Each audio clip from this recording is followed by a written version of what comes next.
Have you ever experienced a glitch in reality? What happened? It started on an ordinary morning. Sam woke up to the sound of his alarm, the shrill beeping filling the quiet of his small apartment. Groggily, he reached over and hit snooze, blinking at the dim light filtering through his window. He swung his legs out of bed, reaching for his phone to check the time. 7:03 a.m., right on schedule. He went through his usual morning routine, brushing his teeth, making a pot of coffee, staring blankly at the kitchen counter as he waited for it to brew. Everything was just as it always was. But as he poured his coffee, he noticed something odd. The clock on the stove read 6:45 a.m. Confused, he checked his phone again. 7:05, he frowned, chalking it up to a glitch with the stove clock. Maybe the power had flickered during the night. But when he left for work, he noticed his neighbor's car parked in the wrong spot. It was an older woman who was meticulous about her routine, always parked in the exact same spot each morning. But now her car was parked diagonally, taking up 2 spaces. He shook his head, brushing it off as he climbed into his own car, pushing aside the faint unease building in his mind. The drive to work felt oddly silent, the radio strangely filled with static, so he turned it off, allowing the silence to settle in. He arrived at his office, a nondescript building tucked away in a quiet part of town. As he walked in, he nodded to the receptionist, Sarah, who looked up and smiled. But something about her smile seemed off. It was a little too wide, her eyes a bit too bright.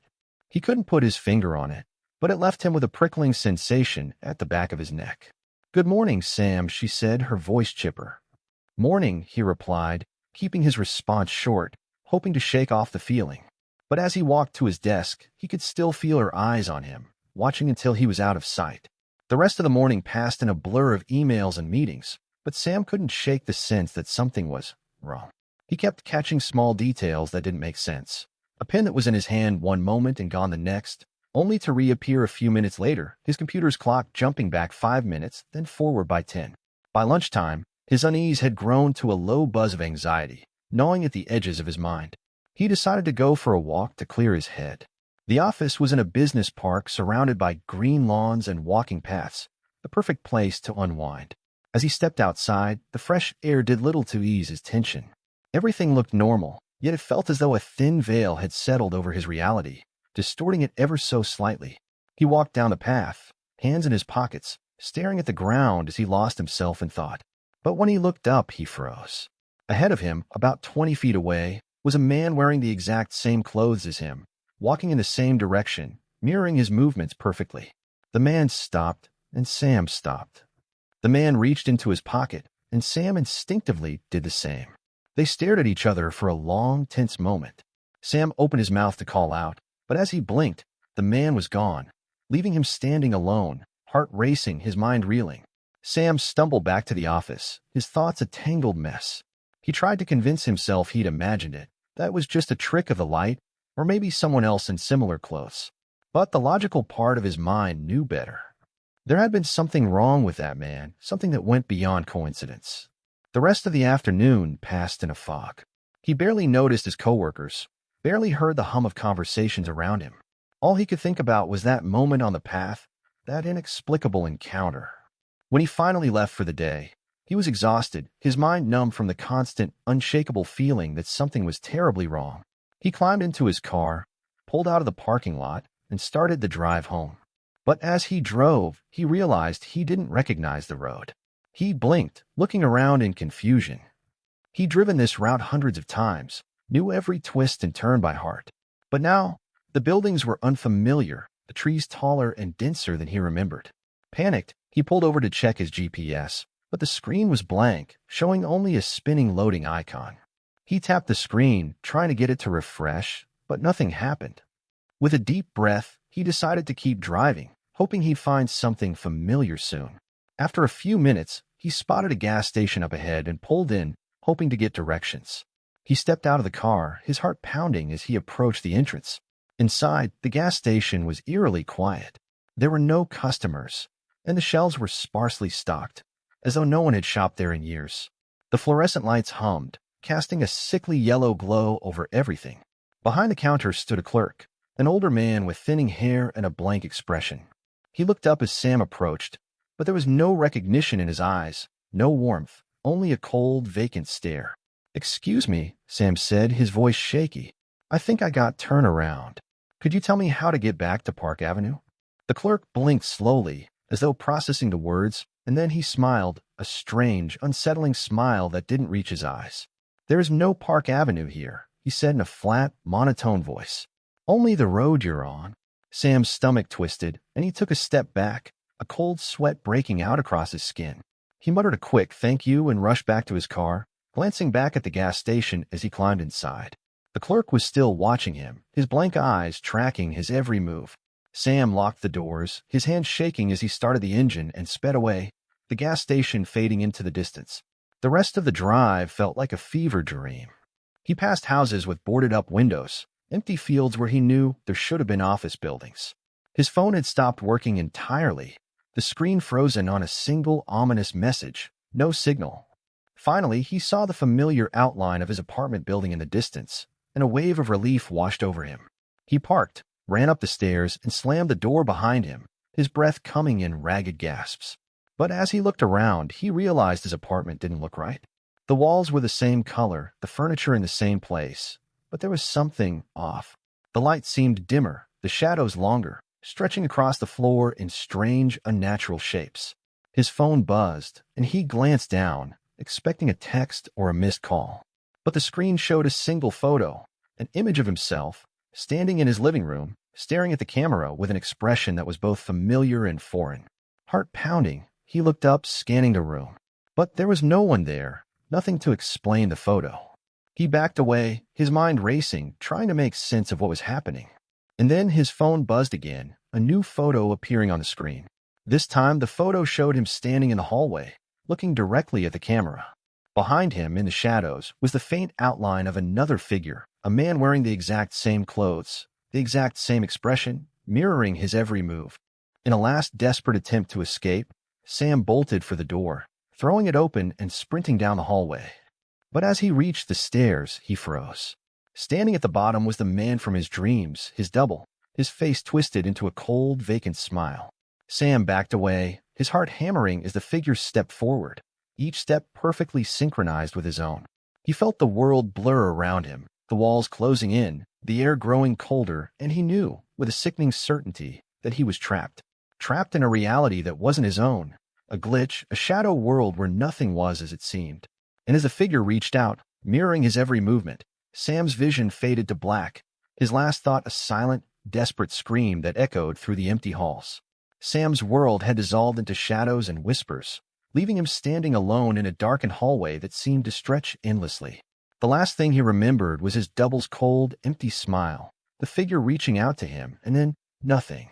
Now, as he took a shaky step forward, he could feel the silence pressing down on him, thick and heavy, suffocating.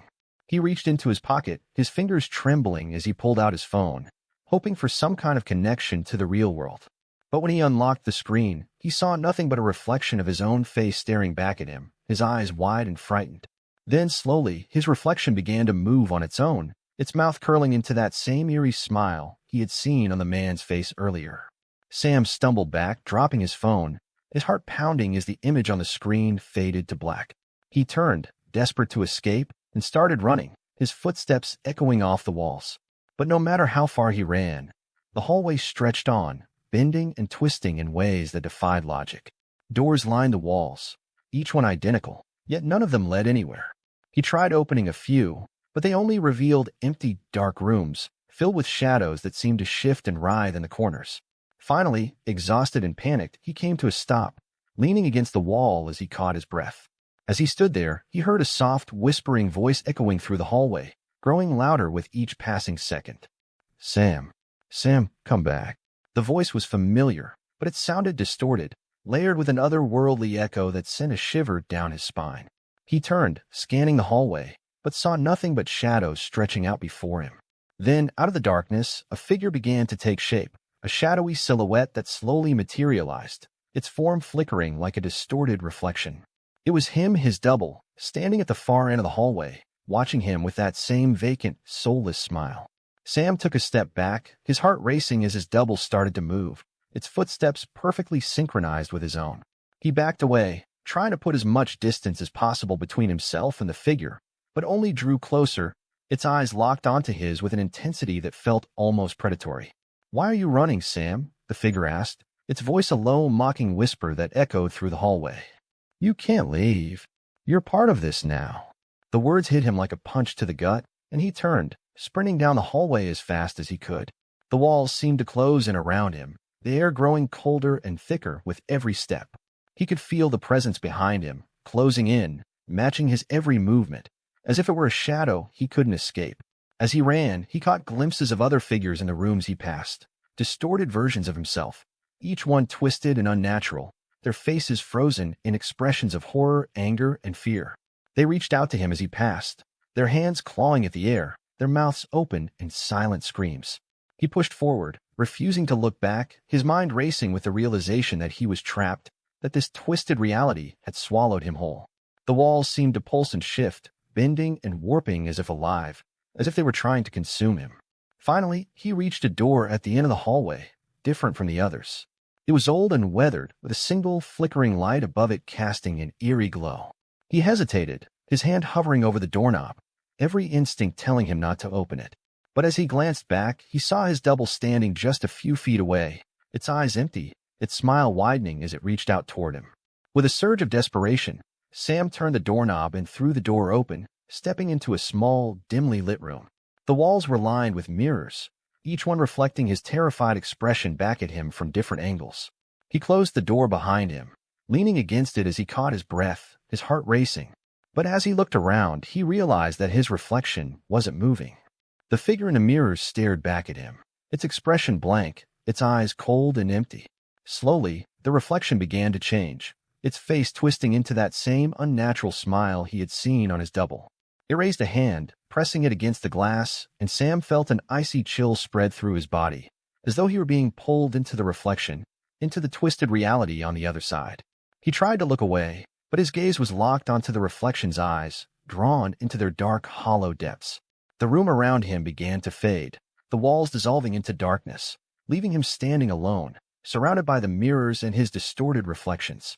Then, one by one, the reflections began to move, stepping out of the mirrors and surrounding him, their faces identical to his own, their eyes cold and unfeeling. They closed in on him, their hands reaching out, their voices a low, mocking whisper that filled the empty space. "Welcome, Sam. You're one of us now." The room spun, and he felt himself being pulled into the darkness, his vision blurring as the reflections closed in, their hands pressing against his skin, cold and unyielding. He struggled, but his body felt heavy, as though he were sinking into a deep, endless void. And then, just as suddenly, he was back in his apartment, lying on the floor, gasping for breath. He scrambled to his feet, looking around in confusion, his mind racing as he tried to make sense of what had just happened. But as he looked in the mirror by the door, he saw his reflection staring back at him with that same twisted smile. He backed away, his heart pounding, realizing that the glitch in reality hadn't let him go. It had taken him, replaced him with something else. And as he watched, his reflection mouthed two words, its voice echoing in his mind. "Come back. Thank you for watching. Have you ever experienced a glitch in reality? What happened?" If this story left you questioning your own reality, please give it a thumbs up and consider subscribing for more stories that delve into the strange and unexplainable. Don't forget to hit the notification bell so you never miss an update. Have you ever felt like you slipped into an alternate reality, even for a moment? Share your story in the comments below. Your experiences might resonate with others who have felt the same. Thank you for joining us, and remember, sometimes the smallest glitches can lead us to the deepest mysteries. Stay safe and watch for the shadows in the mirrors.